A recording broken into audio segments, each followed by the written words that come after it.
မျိုးသားတယောက်ဟာအစားအစာကိုအိမ်ရောက်မှယူလိုက်တဲ့အခါပစ္စည်းရောက်ဖို့ကြာမြင့်ချိန်က2စက္ကန့်သာပြသနေပါတယ်။သူအိုးရဲဆိုတဲ့ခလုတ်ကိုနှိပ်လိုက်တာနဲ့တပြိုင်နက်အိမ်ရှိလူခေါ်ပဲတန်မြည်လာပါတော့တယ်။သူပြေးဖွင့်ကြည့်လိုက်တဲ့အခါမှာထားတဲ့ဟမ်ဘာဂါတွဲလိုက်လေးရောက်ရှိနေတာကိုတွေ့လိုက်ရပါတယ်။ခဏအကြာမှာတော့သူ့ဇနီးကသူမရဲ့လိုရှင်လောရှင်ကုန်သွားပြီလို့ပြောပါတယ်။အမျိုးသားကအတက်ရထဲကနေထပ်မှလိုက်ပြန်ပါတယ်။2စက္ကန့်အကြာမှာပဲတစ်ခါသုံးပစ္စည်းပို့သမားကပြန်ရောက်လာပြီးဇနီးဖြစ်သူလိုချင်တဲ့လိုရှင်ကိုအမှန်တကယ်ပို့ဆောင်ပေးခဲ့ပါတယ်။ဒါဟာတကယ်ကိုမယုံနိုင်စရာပါပဲ။အဲ့ဒီအချိန်မှာဇနီးဖြစ်သူကသူတို့အရင်ကပျောက်ဆုံးသွားခဲ့တဲ့မင်္ဂလာလက်စွပ်ကိုတတိယသွားပါတယ်။အံ့ဩစရာကောင်းတာကဒီလိုမျိုးပုံကိုရေးဆိုင်ရာအဖိုးတန်ပစ္စည်းတွေကိုတောင်ပို့ဆောင်ပေးနိုင်တာပါပဲ။လက်စွပ်ဝယ်တုန်းကငွေတောင်းချီပေးခဲ့ရပေမဲ့ပစ္စည်းပို့ခကရှေ့ရရန်တာပြတ်နေပါတယ်။သူတို့ချက်ချင်းပဲမှာယူလိုက်တဲ့အခါပစ္စည်းပို့သမားကသူတို့နာမည်တွေရေးထွင်းထားတဲ့ပျောက်ဆုံးသွားတဲ့လက်စွပ်အစ်စ်ကိုပဲယူဆောင်လာပေးခဲ့ပါတယ်နောက်တစ်နေ့မှာတော့အမျိုးသားကနာမည်ကြီးဘောလုံးကျယ်ပွင့်တယောက်ရဲ့နာမည်ကိုအထဲမှာရိုက်ထည့်ကြည့်ပါတယ်ပစ္စည်းပို့ခက3.8ဘီလီယံရန်ပြနေပါတယ်လူတယောက်ကိုပို့ဆောင်ခဟာအဲ့ဒီလူရဲ့ဈေးကွက်ပေါက်ဈေး market value နဲ့တိုက်ရိုက်သက်ဆိုင်နေတာကိုသူသိလိုက်ရပါတယ်ရဲ့အနှဲငယ်အကြမှာသူတို့ဇနီးမောင်နှံရုပ်ရှင်ကြည့်ဖို့ချိန်ထားပေမဲ့ဇနီးဖြစ်သူကနောက်ကျနေပြီးရုပ်ရှင်ကစတော့မှာပါဒါကြောင့်အမျိုးသားကအဲ့ဒီအက်ကိုတုံးပြီးသူ့ဇနီးကိုအရောက်ပို့ပေးဖို့မှာလိုက်ပါတယ်ဇနီးဖြစ်သူအတွက်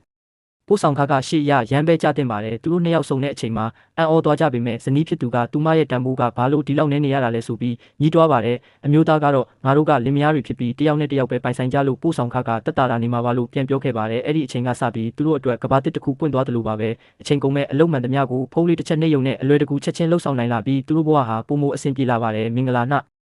ပတ်လည်နေရောက်တဲ့အခါအမျိုးသားကဇနီးအတွက်စပွဲအပြည့်ဟင်းပွဲတွေပြင်ဆင်ထားပါတယ်။ဒါပေမဲ့ဇနီးဖြစ်သူကအနီးနားကပြင်သစ်စားတောက်ဆိုင်မှာပဲသွားစားခြင်းနေပါတယ်။နှစ်ယောက်သားစကားများကြပြီးဖုန်းချလိုက်တဲ့အချိန်မှာနှစ်ယောက်လုံးကအဲ့ဒီအဖက်ကိုပဲတတိယသွားကြပါတယ်။သူတို့နှစ်ယောက်ဟာတယောက်နာမည်ကိုတယောက်ရိုက်ထည့်ပြီးအရောက်ပို့ခိုင်းဖို့ order ခလုတ်ကိုပြိုင်တူနှိပ်လိုက်ကြပါတယ်။နောက်တစ်စက္ကန့်မှာတော့အမျိုးသားဟာတကားတွေအများကြီးရှိတဲ့ထူးဆန်းတဲ့အခန်းလွတ်တစ်ခုထဲကိုရောက်သွားပါတယ်ဇနီးဖြစ်သူလဲချက်ချင်းပဲအဲ့ဒီနေရာကိုရောက်လာပါတယ်စနစ်ထဲမှာချိုးရင်းချက်ဘက်ဖြစ်သွားတာလားဆိုပြီးဇနီးဖြစ်သူကထိတ်လန့်တကြားနဲ့တကားတွေကိုလိုက်ဖွင့်ပေမဲ့တကားတစ်ချက်မှဖွင့်လို့မရပါဘူးအမျိုးသားကသူ့တငယ်ချင်းစီဖုန်းဆက်ပြီးသူ့ကိုအဲ့ဒီနေရာကနေပို့ဆောင်ပေးဖို့ကဲထုတ်ဖို့အကူအညီတောင်းပါတယ်ဒါပေမဲ့တငယ်ချင်းဖြစ်သူကပို့ဆောင်ခကရန်တန်းနေရတောင်ကျတင်နေတယ်လို့ပြောပါတယ်အမျိုးသားမှာအဲ့ဒီလောက်ငွေမရှိတာကြောင့်သူတို့နှစ်ယောက်လုံးအဲ့ဒီထူးဆန်းတဲ့နေရာမှာပဲပိတ်မိနေခဲ့ပါတယ်ကံကောင်း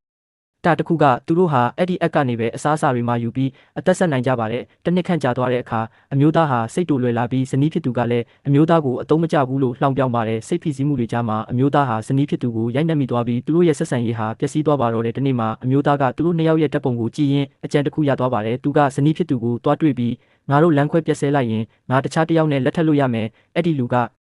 ငါကိုရှေ့ရရန်ထဲနဲ့ကဲထုတ်လို့ရမယ်အပြင်ရောက်မှငါအဲ့ဒီလူနဲ့ကွာရှင်းပြီးမင်းကိုပြန်လက်ထပ်ပြီးကဲထုတ်မယ်လို့ပြောပါတယ်ဇနီးဖြစ်သူကလည်းတခြားနည်းလမ်းမရှိတော့တာနဲ့သဘောတူလိုက်ပါတယ်ဒါပေမဲ့အမျိုးသားဟာအွန်လိုင်းမှာအမျိုးသမီးအများကြီးကိုရှာဖွေခဲ့ပေမဲ့ဘသူကမှသူ့ကိုလက်မထပ်ချင်ကြပါဘူးသူစိတ်ပြက်လက်ပြက်နဲ့ဇနီးဖြစ်သူကိုအခြေအနေသွားပြောဖို့ရှာတဲ့အခါဇနီးဖြစ်သူကအဲ့ဒီခန်းထဲမှာမရှိတော့ပါဘူးသူချက်ချင်းဖုန်းဆက်လိုက်တဲ့အခါဇနီးဖြစ်သူကသူမအပြင်ကိုရောက်နေပြီဖြစ်ကြောင်းနဲ့တခြား